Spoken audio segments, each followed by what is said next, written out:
Hi, my name is Danny. My name's Courtney. And this week in Sports Rivalry, we will be talking about the matchup between Nebraska and 15th ranked Wisconsin.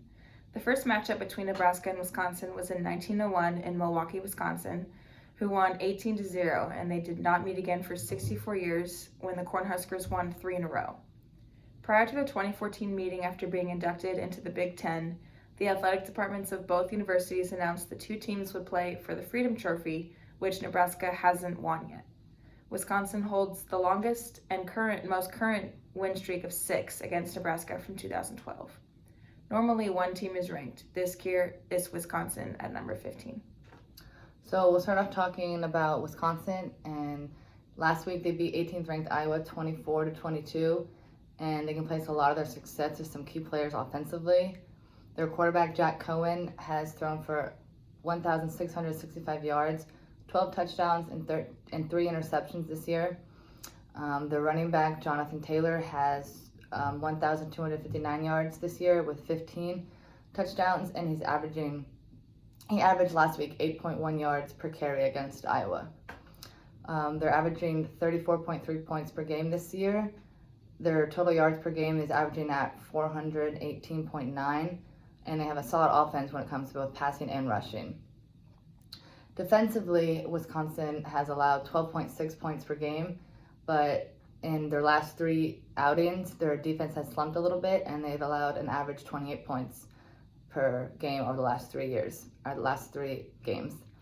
Their yards allowed have come to 231.4. A key player defensively is Zach Bond. He has 7.5 sacks, and he's outside linebacker, and he's a key person to watch against when they play this weekend.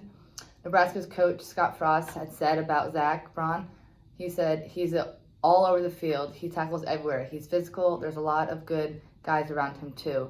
So they know that even though Wisconsin's defense has been down the last 3 games, that they have a very strong defense.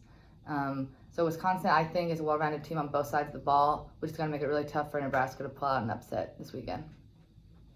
So in terms of Nebraska, they've seen a new depth chart, and it's definitely seeing some new faces. Most notably is freshman Chris Hickman, is now the number 3 wide receiver behind Wendell Robinson and Cade Warner.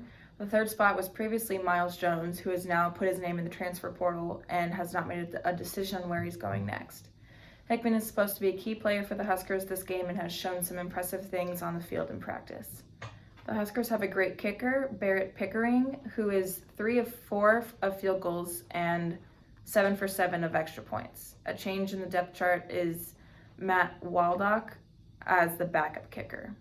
The Huskers are now risking bowl eligibility, being 4-5 right now. This game can be crucial in determining the future of their postseason. Against Purdue last weekend, Adrian Martinez passed 247 yards and had 2 touchdowns, but ended up losing against the Boilermakers. Martinez has thrown 1,492 yards, 7 touchdowns, and 6 interceptions for Nebraska. Martinez leads the Cornhuskers in rushing with 399 yards and 5 touchdowns, while Derek Mills has 398 rushing and 8 touchdowns. J.D. Spielman is leading receiver with 689 yards and 1 touchdown. Mohamed Berry leads Nebraska in tackles with 69. ESPN says that it's going to be 85.9% Badgers as favored, and I also feel that the Badgers will win just because of their strong defense, and Nebraska doesn't quite have the offense to go up against them. I would agree. I definitely think the Badgers are going to pull this one out, but it would be really cool to watch Nebraska bring home the trophy for once. Thank you. Thank you.